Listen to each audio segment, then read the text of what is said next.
আরে হারান দাদু যে, কি ব্যাপার আজকে এত সকাল সকাল খুব খুশি খুশি লাগছে? আর বলো না পল্টু, গ্রামে না একটা নতুন হোমো এসছে। আমাকে একটু আগে রাস্তায় ডেকে বললো 10 টাকা দাও হ্যান্ডেল মেরে দেবো। সেই যে কি মজা গো পল্টু, আর কি বলবো। সকাল সকাল মনটা পুরো ভালো হয়ে গেল। কি বললা? 10 টাকা দিয়ে হ্যান্ডেল মেরে দিল?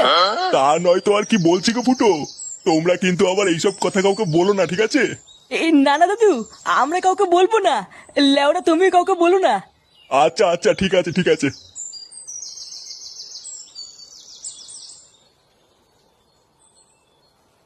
বাড়া কি বলে গেল? গ্রামে একটা নতুন হোমো এসছে, 10 টাকা দিয়ে হ্যান্ডেল মেরে দিল? পল্টুদা, এটা ফুটো শালার কাজ না তো? আমারও তো বাড়া তাই মনে হচ্ছে রে। ভাগ্যিস হারান দাদু জানে না ওটা ফুটো শালা, না হলে তো গ্রামে ফুটো সম্মানী টাকনি পড়ে যেত রে।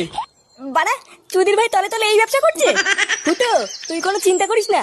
তোর শালাকে এই গ্রামে কেউ চেনে না, কোনো সমস্যা হবে না। হ্যাঁ, তুই কোনো চিন্তা করিস না। চল মদনের দোকান থেকে চা খেয়ে আসি।